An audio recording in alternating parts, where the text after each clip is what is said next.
জরুরি প্রয়োজনে ট্রেন যাত্রার টিকিট কাটতে গিয়ে বিড়ম্বনায় পড়েননি এমন মানুষ খুব কমই আছেন। প্রয়োজনের সময় ট্রেনের টিকিট পাওয়া যেন সোনার হরিণে পরিণত হয়। যাত্রীর অভাব না থাকা এবং আসন সংখ্যার চেয়ে বেশি যাত্রী নিয়ে চলা ট্রেনে এরপরও সরকার বছরের পর বছর কোটি কোটি টাকা লোকসান দিয়ে যাচ্ছে।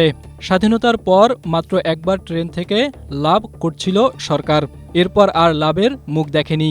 অথচ বেসরকারি খাতে ঠিকই লাভ করছে ট্রেন। ট্রেন থেকে সরকারের লাভ না হওয়ায় ১৩ জোড়া ট্রেন ইজারার মাধ্যমে বেসরকারি খাতে ছেড়ে দেওয়া হয়েছে। নতুন করে ওই তালিকায় আরও ১৭ জোড়া যুক্ত হতে যাচ্ছে।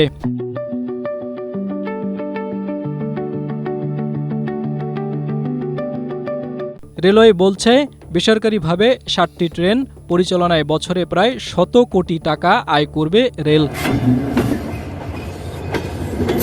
প্রশ্ন উঠেছে, বেসরকারি ব্যবস্থাপনায় রেল লাভ করলেও সরকারি ব্যবস্থাপনায় কেন কোটি টাকা লোকসান গুনতে হচ্ছে? রেলওয়ের অতিরিক্ত মহাপরিচালক অপারেশন মোহাম্মদ নাজমুল ইসলাম বলেন, কম দূরত্বেও ট্রেন পরিচালনায় সরকারের ব্যাপক লোকসান হয়। এক্ষেত্রে তিনি কম ভাড়া, উচ্চ পরিচালন ব্যয়, ব্যাপক টিকিট ফাঁকির সমস্যাকে দুষছেন। অভিযোগ রয়েছে, কেউ কেউ কাউন্টার থেকে টিকিট সংগ্রহ না করে ট্রেনের দায়িত্বপ্রাপ্ত কর্মীদের অর্থ দিয়ে যাতায়াত করে। দৈনিক যুগান্তরের এক প্রতিবেদনে এসব তথ্য উঠে এসেছে।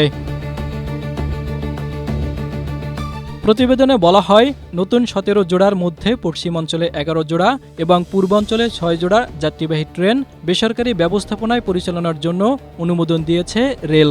এজন্য আগামী কয়েক সপ্তাহের মধ্যে উন্মুক্ত দরপত্র ডাকা হবে। এ সংক্রান্ত প্রস্তাব পাঠানো হয়েছে রেলওয়ে সদর দপ্তরে। তবে এ উদ্যোগে আয় বৃদ্ধির সম্ভাবনা থাকলেও ভাড়া বৃদ্ধি এবং নিম্ন আয়ের মানুষের উপর বাড়তি চাপ সৃষ্টির শঙ্কা রয়েছে।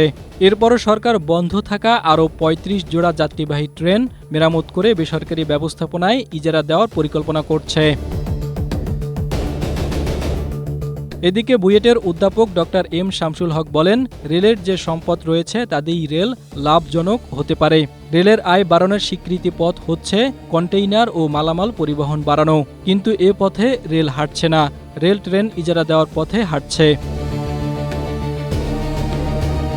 জাহিদুল ইসলাম, এশিয়া পোস্ট।